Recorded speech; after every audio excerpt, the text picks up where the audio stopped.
Alright, well I'm here at Rainy Pass, US Highway 20, which is the last highway that you cross on the PCT before Canada.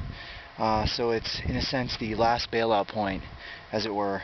And other than a few forest roads north of here, it's really the last road that I'm going to cross, a mere 60 miles from the Canadian border and about 70 from Manning Park. So this is pretty cool. I'm here at the last possible spot that I could really feasibly quit, and I'm not going to, obviously, but I had a great time in the town of Thru-Hike yesterday, and I'm really excited.